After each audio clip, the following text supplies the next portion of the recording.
اب یہ کہ یہ بھی قدرت کا انتظام تھا، چونکہ عیسیٰ کو زندہ رکھا اور عیسیٰ گواہی دیں گے، اس لیے یہ بھی انتظام رکھا کہ حضرت عیسیٰ کے آخری نائب جناب شمون کی نسل میں شاہ روم کو رکھا، اور شاہ روم کی پوتی امام کی ماں بنی، گویا عیسیٰ کے گھر میں امام کا ننیال بھی ہے۔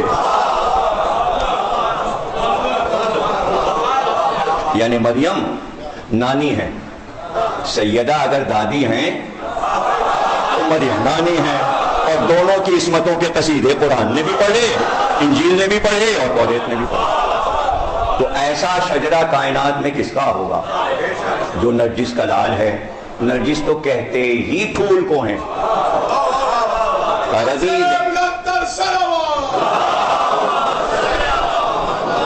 عربی میں نرجس کہتے ہیں، گل نرجس، پھول۔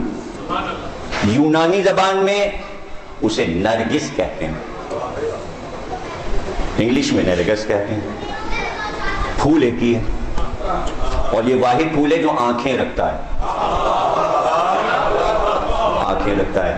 اور یہ نام حضرت امام علی نقی علیہ السلام، گویا بہو کو خطاب دیا، نام تھا ملیکہ۔ ملیکہ نام ہے جو ان کے شاہی خاندان نے نام رکھا تھا۔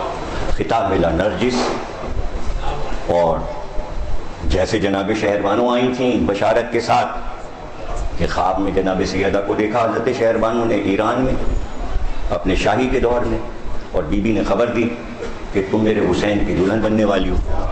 ایسے ہی نرجس کے خواب میں شہزادی تشریف لائیں اور کہا تم میرے بیٹے حسن عسکری کی دلہن بننے والی ہو۔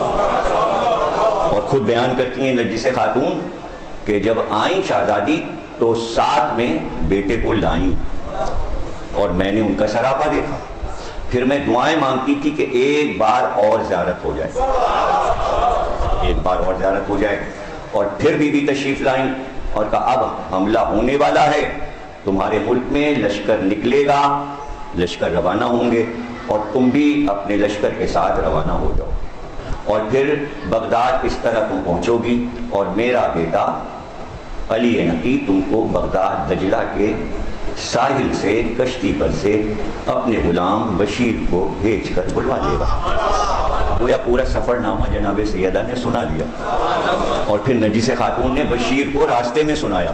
جب بشیر نے ناقے پر قماری میں بی بی کو بٹھایا تو راستے بھر اپنے خواب بشیر کو سناتی آئیں کہ میں روم سے یہاں تک پہنچی کیسے۔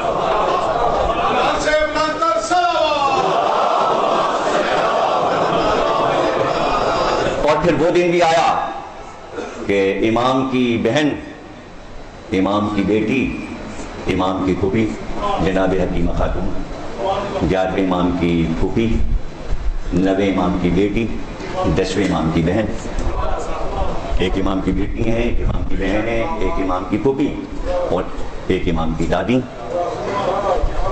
تو ان کی خدمت میں پیش کیا گیا تھا نرجس کو کہ انہیں آل محمد کے گھرانے کے آداب بتا دیجئے۔ زیادہ دن نہیں لگے، 9 برس کی عمر میں نرجس آئی تھیں، اور 11ویں برس کی عمر میں عقد ہو گیا امام حسن عسکری علیہ السلام۔ 2 سال انہوں نے آداب سیکھے، اور یہ ساری روایت معصومہ کی بیٹی جناب حکیمہ خاتون سے ہے۔ جب آپ سامنے جاتے ہیں تو 4 زیارتیں روزے میں پڑھتے ہیں، ایک امام علی نقی علیہ السلام کی زیارت، ایک امام حسن عسکری علیہ السلام کی زیارت، اور ایک جناب حکیمہ خاتون کی زیارت، اور ایک نرجس خاتون کی زیارت۔ ایک ہی زری میں 4 قبریں ہیں، 2 اماموں کی اور ایک جناب حکیمہ خاتون کی اور ایک جناب نرجس خاتون کی، 4 قبریں زری میں۔ اور پھر جب سرداب میں آپ جاتے ہیں تو امام کی زیارت پڑھتے ہیں، گویا اس گھر میں 5 زیارتیں پڑھی جاتی ہیں۔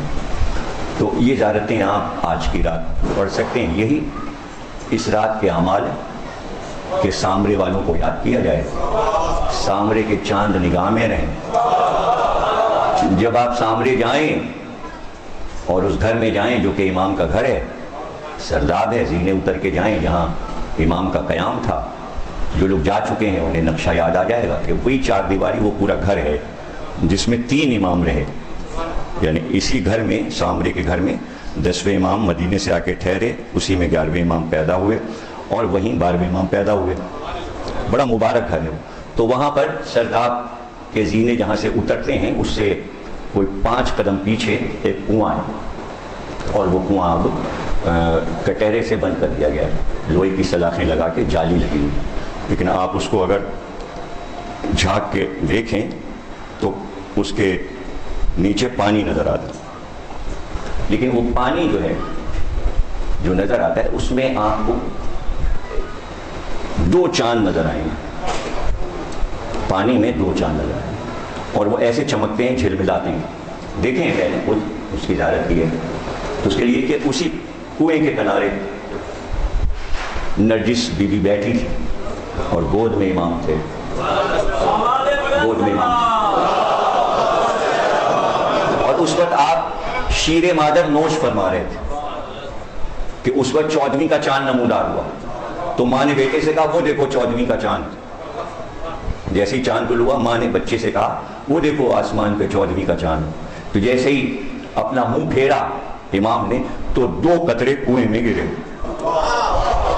اللہ نے دونوں قطروں کو 2 چاند بنا دیا.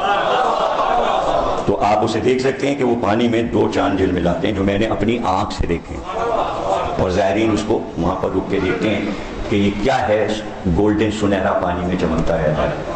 تو گویا امام نے بتایا کہ اگر ایک قطرہ شیر بھی ہمارے دہن سے گر جائے تو وہ 14ویں کا چاند بن جاتا ہے.